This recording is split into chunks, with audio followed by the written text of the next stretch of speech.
आज गुरुवार को कोलकाता के साल्ट लेक स्टेडियम में तब सभी भारतीयों की आंखें छलक पड़ेगी जब अपना आखिरी मैच खेलने सुनील छेत्री स्टेडियम पर उतरेंगे। फुटबॉल जगत के महान खिलाड़ी सुनील छेत्री आज कुवैत के खिलाफ फीफा विश्व कप क्वालिफाइंग मैच में आखिरी बार अपना करिश्मा दिखाने उतरेंगे। सुनील छेत्री के आखिरी मैच के लिए फुटबॉल जगत के खिलाड़ी उन्हें बधाई दे रहे हैं। इनमें रियल मैड्रिड के स्टार मिडफील्डर और क्रोएशिया के कप्तान लुका मोड्रिक शामिल हैं। उन्होंने भारतीय कप्तान सुनील छेत्री को उनके संन्यास से पहले उनके अंतिम अंतर्राष्ट्रीय मैच के लिए एक खास विदाई संदेश भेजा है। कप्तान लुका मोड्रिक ने अपनी पोस्ट में कहा, सुनील, आपको आपके आखिरी इंटरनेशनल मैच के लिए बहुत बहुत शुभकामनाएं।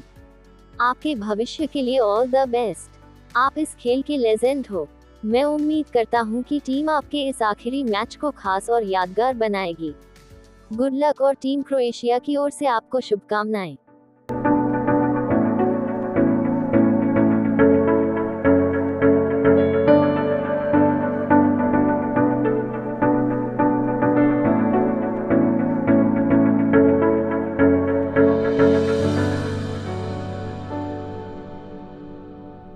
আমি মনে হয় আমি কখনো মনে করি যে সুনীলের এটা লাস্ট ম্যাচ না।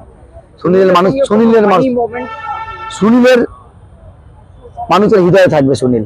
আর সুনীলের সঙ্গে কোনো ফানি বলতে সুনীল তো আমাদের সঙ্গে ছিল অনেক সময়, ইয়ার্কি আড্ডা আমরা একসঙ্গে মারতাম, কোনো জায়গায় বাইরে আউটে যেতাম খেতে, সেখানে আড্ডা হতো, ক্লাবে অনেক কিছু ছিল। আমরা যখন সৌদিতে বা দুবাই ক্যাম্পে ছিলাম, আমরা কখনো কোনো জায়গায় মার্কেটিংয়ে গেলে আমরা একসঙ্গেই যেতাম। আর কলকাতায় থাকলে তো সুনীল এমনিতেই আমাদের সঙ্গে যোগাযোগ করে, কথা বলে। তো সুনীল সম্বন্ধে এটুকু বলবো যে সুনীল যখন লাস্ট ম্যাচ খেলছে 6 তারিখ, আমার মনে হয় সুনীলও হয়তো ডোমেস্টিক ফুটবল, হয়তো আমার যতটা ধারণা, ও মনে হয় বেশি দিন আর খেলবে না, সেটাও মনে হয় অবসর নেবে। ফ্যামিলিকে টাইম দিই, কেন ওর বাড়িতেও একটা বাচ্চা এসছে, ও এখন বাবা হয়েছে, তো আমার মনে হয় বাচ্চাকে অনেক টাইম দিতে পারবে, সোনামকে অনেক টাইম দিতে পারবে। নিজেকে তৈরি করেছে, আর বাইচুং হচ্ছে গড গিফটেড। সুনীল নিজেকে তৈরি করেছে, বাইচুং হচ্ছে গড গিফটেড। বাইচুং বক্সের ভিতরে প্রচন্ড সিরিয়াস, বক্সের বাইরে সেটা সুনীল কি হতো, বল দা বক্স বাইরে একটা জোন নিয়ে খেলতো, আর বাইচুং কিন্তু একটা জায়গায় বক্স টু বক্স নয়, শুধু একটা বক্সের মধ্যে খেলতো। এটাই ডিফারেন্স। মানে সুনীল কিন্তু এটা আর্ন করেছে এত বছর খেলার পরে।